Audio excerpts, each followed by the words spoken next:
तो आज हम बात कर रहे हैं क्लास 12 हिंदी की। मेरा भाई कितने कम 4 महत्वपूर्ण आज आपको जीवन बचे बताऊंगा। जी हाँ दोस्तों, क्लास 12 हिंदी की 4 महत्वपूर्ण जीवन बचे जो कि बहुत ही इंपॉर्टेंट लगातार आए हुए क्वेश्चन है। जैसे कि पहला जीवन बचे आप देख रहे हैं वासुदेव अग्रवाल का बताऊंगा, है ना। फिर आपको जयशंकर प्रसाद, डॉक्टर चाचार्य प्रसाद देवी, महादेवी और माँ। जी हाँ दोस्तों, ये चार के चार इंपॉर्टेंट जीवन बचे हैं। आज की वीडियो को पूरा देखना है। चलिए मैं शुरू करता हूँ। कैसे लिखना है ये भी बताऊंगा। अगर आपको नहीं आता है तो कैसे पास होना है, बिल्कुल पूरा देखना है। वीडियो ज़्यादा लंबी नहीं, 10 मिनट के अंदर अंदर निपटा दूंगा, लेकिन हाँ जानकारी जेन्युइन एंड ठोस है, मतलब कम भाषा में लिखना है। ठीक, देखिए वासुदेव अग्रवाल का जीवन परिचय कैसे लिखना है। जैसा कि आपने हेडिंग डाल दिया वासुदेव अग्रवाल, अब लिखना क्या है जीवन परिचय।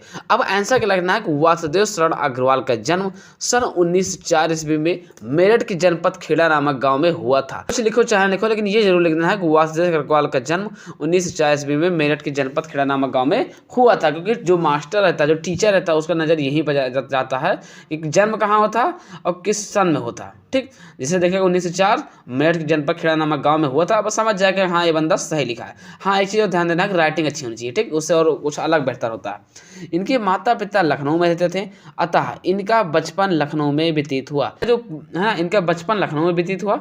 इनकी प्रारंभिक शिक्षा मतलब शुरुआत वाली जो शिक्षा हुई, क्या लिखा है कि इन्होंने काशी हिंदू विश्वविद्यालय से एमए तथा लखनऊ विश्वविद्यालय से पाणिनि कालीन भारत नामक शोध प्रबंध पर डीलेट की उपाध्याय प्राप्त की।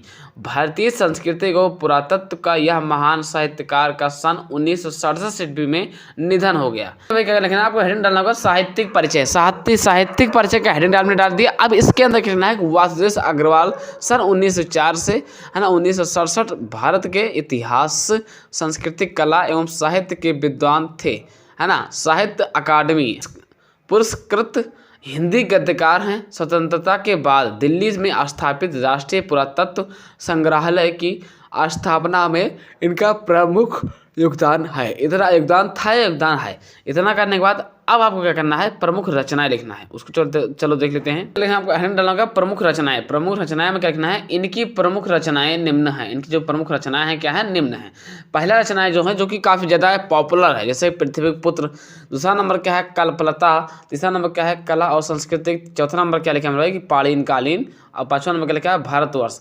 ये आपको प्रमुख रचनाएं जरूर लिखना होगा, है ना। ये वासुदेव अग्रवाल का जीवन परिचय बता रहा हूँ।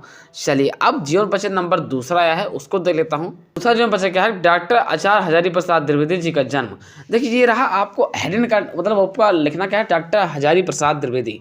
अब जीवन परिचय हेडिंग पड़ गया। जीवन परिचय हेडिंग के सामने क्या लिखना है, जैसे लिखा था इससे अच्छी राइटिंग से लिखना है। ठीक, अब इसके सामने लिखा है आचार्य हजारी प्रसाद द्विवेदी जी का जन्म 1907 ईस्वी में बलिया के जिले दुबे छपा नामक गांव में हुआ था। ये बहुत जरूरी है, ये लाइन। आचार्य हजारी प्रसाद द्विवेदी जी का जन्म सन 1907 ईस्वी को बलिया जिले के दुबे के छपरा नामक गांव में हुआ था, है ना। बलिया जिले के दुबे छपरा नामक गांव में हुआ था। इनके पिता का नाम अनमोल द्विवेदी तथा इनके माता का नाम क्या है, ज्योतिमती था। इनके माता जो नाम था क्या मेरे भाई, ज्योतिमती था, है ना। ये लिखना है, पिता का नाम हो गया अनमोल द्विवेदी और माता का नाम क्या हो जाएगा मेरे भाई, ज्योतिमती था, है ना। फिर क्या लिखना है कि 18 मई सन 1979 ईस्वी को हिंदी का यह महान पुत्र पंचतत्व में लीन हो गया।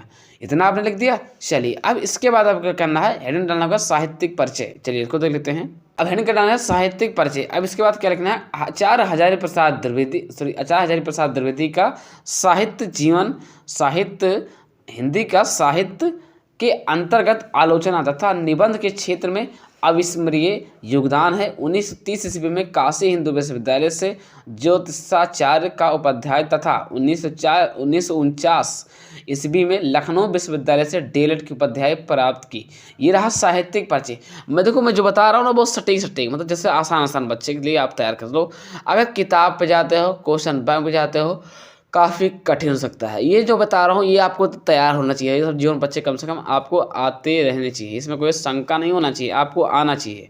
चलिए अब आपको क्या हेडिंग डालना है, प्रमुख रचनाएं। प्रमुख रचनाएं हेडिंग डाल दिया। अब इसके सामने क्या लिखना है, अशोक के फूल। नंबर 1 रचना क्या है प्रमुख का, अशोक के फूल। मतलब ये डॉक्टर हजारी प्रसाद द्विवेदी का जो पहला नंबर इनका प्रमुख रचना था वो अशोक के फूल था। दूसरा नंबर पर क्या आता है, कूटज। तीसरा नंबर पर क्या आता है, विचार प्रवाह। चौथा नंबर क्या आता है, विचार व वितर्क। वितर्क लिखा है। ठीक, 5वां नंबर क्या है, कल्पलता। ये इनके जो मेरे भाई 5 के 5 महत्वपूर्ण या प्रमुख रचना थे किसके, डॉक्टर हजारी प्रसाद द्विवेदी। चलिए ठीक, अब आपको कहना क्या है, जयशंकर प्रसाद के जीवन परिचय कैसे लिखना है, मतलब जयशंकर प्रसाद मतलब तीसरा नंबर क्या जीवन परिचय है, जयशंकर प्रसाद। चलिए अब इसका जीवन परिचय कैसे लिखना है भाई, क्या लिखा है जीवन परिचय, जब आपको लिखने लगना है तो ध्यान देना है कुछ बातों को, जैसा कि क्या लिखा है कि जीवन परिचय क्या है जयशंकर प्रसाद का, छायावाद के युग प्रवर्तक। मैंने क्या बोला है, जयशंकर प्रसाद के जीवन परिचय में कि छायावाद के जो युग हैं जयशंकर प्रसाद, ठीक, का जन्म काशी के एक वैश्य परिवार में हुआ था। काशी के कौन से परिवार में था, एक वैश्य परिवार में हुआ था, या परिवार में सन 1889 ईस्वी में हुआ था। इनके पिता का नाम बाबू देवी प्रसाद था। ये तंबाकू के प्रसिद्ध व्यापारी थे। बचपन में ही इनके पिता तथा बड़े भाई की मृत्यु हो गई, मतलब बचपन में ही इनके पिता की मृत्यु हो गई, बड़े भाई का भी हो गया। वही लिखा है कि सन 1937 ईस्वी में अल्पावस्था, क्या लिखना है, अल्पावस्था में ही क्षय रोग से ग्रस्त होकर स्वर्ग से तार गए, मतलब क्षय रोग के कारण इन्हें ग्रस्त हो गए दोनों भाई, मतलब पिताजी इनके बड़े भाई है ना गुजर चुके। तो ध्यान देना है, इधर लिखना है। इसके बाद आपको क्या लिखना है, साहित्यिक परिचय लिखना है। साहित्यिक परिचय में क्या लिखना है, श्री जयशंकर प्रसाद है ना छायावाद के प्रवर्तक, उन्नायक तथा प्रतिनिधि कवि होने के साथ साथ, मतलब कवि होने के साथ साथ युग प्रवर्तक, नाटककार, कथाकार तथा उपन्यासकार भी थे। ये ज़्यादातर इनका नाम ध्यान जानते कहाँ दिया जाता है, जयशंकर प्रसाद का नाटककार के लिए। तो ये है ना, तो नाटककार जरूर थे, आपको नाटककार के समझ के चलना कि नाटककार तथा कथाकार तथा उपन्यासकार भी थे। जयशंकर प्रसाद छायावाद युग के सर्वश्रेष्ठ कवि थे। ये चीज़ रोल अच्छी लाइन है कि जयशंकर प्रसाद के जो छायावाद के कवि थे है ना सर्वश्रेष्ठ कवि थे। जयशंकर प्रसाद छायावाद युग के है ना सर्वश्रेष्ठ कवि थे। प्रेम और सौंदर्य इनका प्रमुख या मुख्य विषय है। ठीक, इतना लिख दिया। चलिए अब छायावाद युग के सर्वश्रेष्ठ कवि थे, प्रेम और सौंदर्य इनका मुख्य विषय था। फिर क्या लिखना है, प्रमुख कीर्तियाँ। तो नंबर क्या हो जाएगा, चंद्रगुप्त, सकंदगुप्त, अजातशत्रु, आकाशदीप, इंद्रजाल, आंधी, कंकाल, तितली, इरावती, ये सब इनकी क्या है, प्रमुख कीर्तियां हैं, रचनाएं हैं, जो इन्होंने रचना किया है। ठीक, कीर्तियां करके आपको हेडिंग डाल दिया। चलिए अब हम बात करता हूँ चौथा नंबर क्वेश्चन क्या है, जिसका नाम है महादेवी वर्मा। अब क्या हेडिंग डालना है, महादेवी वर्मा का जीवन परिचय कब होता है, कैसे होता है, एक काफी इंपॉर्टेंट है, जो कि एक लेडीज आएगा, एक लेडीज जरूर आएंगी। ठीक, तो चलिए जीवन परिचय क्या लिखना है कि महादेवी वर्मा का जन्म फर्रुखाबाद के एक शिक्षित परिवार में सन 1907 ईस्वी में होलिका दहन के दिन हुआ था। महादेवी वर्मा का जन्म फर्रुखाबाद के एक शिक्षित परिवार में सन 1907 ईस्वी में होलिका दहन के दिन हुआ था है ना। इनके पिता श्री गोविंद प्रसाद वर्मा भागलपुर के कॉलेज में प्रधानाचार्य थे। इनकी माता हेमरानी परम विश्व धार्मिक महिला थी एवं नाना ब्रजभाषा के अच्छे कवि थे। जो नाना थे इनके ब्रजभाषा के अच्छे कवि थे। ठीक है भाई, की माता हेमरानी परम विश्व धार्मिक महिला थी एवं नाना ब्रजभाषा के अच्छे कवि थे। 11 सितंबर 1987 ईस्वी में इस महान लेखक का सर्ववास हो गया। सर्ववास मतलब ये हो खत्म हो गया, मतलब कि निधन हो गया। ठीक, इतना करने के बाद महादेवी वर्मा जी की जो जीवन परिचय लिखा था ना, इतने के बाद आपको फिर क्या करना है, लिखना क्या है, साहित्यिक परिचय का हेडिंग डालना है। चलिए इसको देख लेते हैं। हेडिंग डालना साहित्यिक परिचय।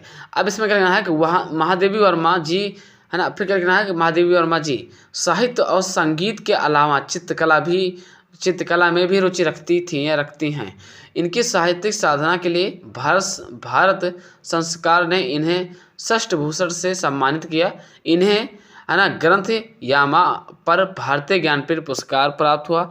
पर इन्हें आधुनिक युग की मीरा भी कहा जाता है। आधुनिक युग का मीरा भी कहा जाता है। आधुनिक युग की मीरा भी कहा जाता है। ठीक, फिक्र करना है कि ग्रंथ यामा भारतीय ज्ञानपीठ पुरस्कार प्राप्त हुआ। आधुनिक युग की मीरा भी कहा जाता है। प्रमुख रचना की बात की जाए तो प्रमुख रचना नंबर 1 निहार है ना, रसमती, निर्जा, साहित्य, संध गीत, यामा है ना, इसे क्या हो जाएगा मेरे भाई आपका संध गीत, संध गति, यामा, दीप सखा। ये इतने प्रमुख रचनाएं थे। मतलब महादेवी वर्मा के जीवन परिचय इंपॉर्टेंट है। ये 4 जीवन परिचय जो बताया है, इनमें कम से कम 3 जीवन परिचय या 2 जीवन परिचय आपको, जैसे देखो जयशंकर प्रसाद बहुत जरूरी है, महादेवी वर्मा बहुत जरूरी है, वात्सल्य अग्रवाल बहुत जरूरी है। ठीक, अगर डॉक्टर हजारी प्रसाद द्विवेदी नहीं भी याद करते तो चल जाएगा, लेकिन हाँ ये महादेवी वर्मा, जयशंकर प्रसाद और वात्सल्य अग्रवाल बहुत ही जरूरी है। चलिए तो 2 हो जाएंगे आपके जीवन परिचय गद्य पद के, तो ये काफ़ी इंपॉर्टेंट है, ध्यान रहे, इन्हें जरूर तय करना है। कल कैसी वीडियो चाहिए कमेंट कर देना है। बाकी वीडियो कैसी लगी है इसको भी बता देना है। चलिए आशा करते हैं वीडियो देख करके समझ गए हैं तो प्लीज़ लाइक कर देना यार, लाइक करके चैनल को सब्सक्राइब कर देना है। फिर मिलते हैं किसी नेक्स्ट के साथ, तक ले जय हिंद, वंदे मातरम।